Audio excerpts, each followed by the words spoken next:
Good afternoon and welcome ulit sa channel natin. Ito yung second day namin sa Fujairah and sa ngayon ay andito kami ngayon sa Calba City.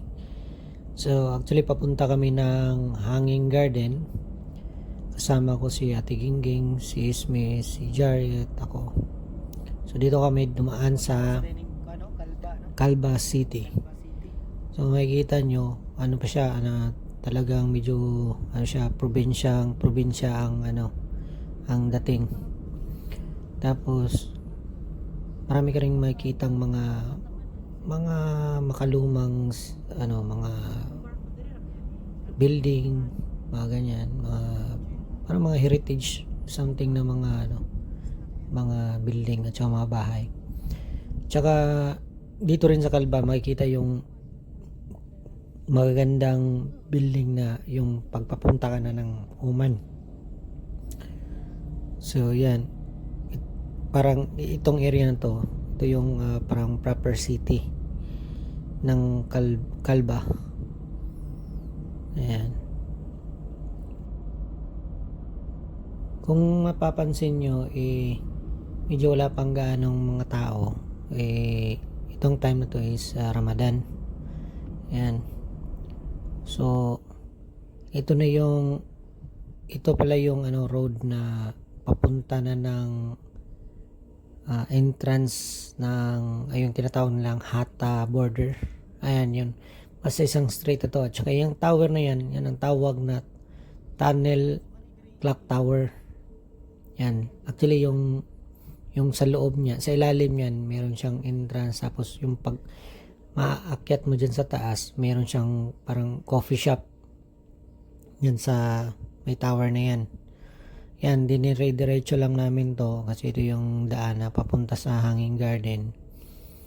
So itong straight na yan, makikita yung isang straight na yan dyan, dire-diretso na yan doon sa tinatawag lang Hatta border, yung papasok na ng Oman. Ayan, so malawak yung daan, disiplinado yung mga driver. Tapos medyo mainit lang yung time na yan kasi siguro mga alas 2 na yan, alas 2 or mga alas 3 na ng hapon. So ayan, papunta na kami doon sa Hanging Garden. Yung Hanging Garden pala is medyo yung mabundok.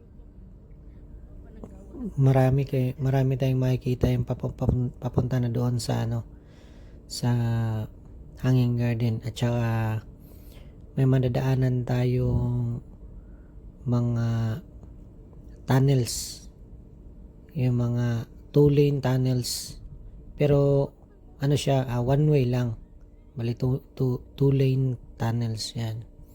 So yan, kung makikita mo yan dyan, yan, diretso na yan. Yan, ito yung sinasabi kong, itong part na to, ito yung sinasabi kong pa-straight na paakyat na ng bundok. Yan, isang mahabang straight yan.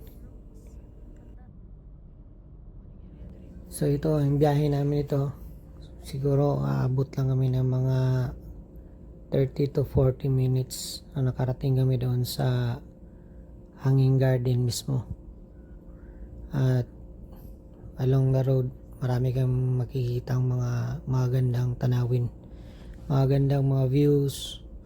Tsaka talagang kung makikita mo dyan sa bundok, kaliwat kanan. Tsaka, pero yung daan dito may mga speed limit at tsaka maraming kamera. So sa mga gusto magpunta dito sa Calba City at saka yung sa mga spot, yung sa Hanging Garden, ingat-ingatin kayo sa daan. Huwag masyadong mabilis na patakbo kasi may mga kakameras dyan at medyo may kamahalan ng fine sa overspeeding. Tsaka yan, may makikita nyo dyan, may mosque na maganda, diba? Nasa probinsya pero ang ganda ng mosque na tinayo. Tsaka Iba dito kasi may mga maliliit na mga community. Tsaka yan, tingnan mo yung isang dam na yan, supply ng tubig, pero parang ginawa din nilang park. So maganda kasi malinis, tapos din-develop nila, may income sila, maganda yung area. So kung balak nyo magpunta dito sa UAE, makikita nyo yung marami kayong mapupuntahang mga magandang spot, mga tourist spot.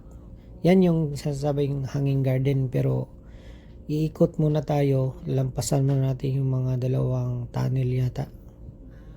Yan, ito yung unang papasukan naming tunnel. Yan, medyo mahaba-haba din, pero mayroong tunnel to na dito na area na talagang mahaba. Nakalimutan ko kung ilang kilometers yun. Kung alam nyo yung ilang kilometers yun, paki-comment nyo na lang sa comment section sa video nito. Ayun. Ano lang yung namin dito, yung takbo, kasi mabagal lang yung takbo namin dito kasi meron ngang may mga cameras nga na pwede kang ma-fine ng malaki dahil sa overspeeding. Tsaka make sure nyo na kung yan pala, yan area na yan, may maliit na community dyan. Yan. Bali i-make sure nyo na pagbabiyahe kayo dito, talagang 100% na kondisyon yung sasakyan. Tsaka may mga balance kayo sa mobile nyo para in case of emergency, meron nga matatawagan. So ayan may tunnel ulit.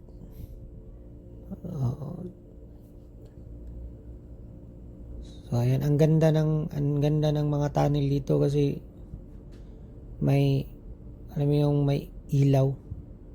Yung ilaw sa taas, tsaka kahit gabi talaga yung klarong-klaro yung daan. So ayan. So andito na kami sa hanging garden. So yung full video ng hanging garden makikita nyo yun sa isang na-upload ko na video, yung top UAE attraction, hanging garden park full guide. So yung video na yun, check na lang yung video na yun para malaman nyo kung anong mga nasa loob ng hanging garden.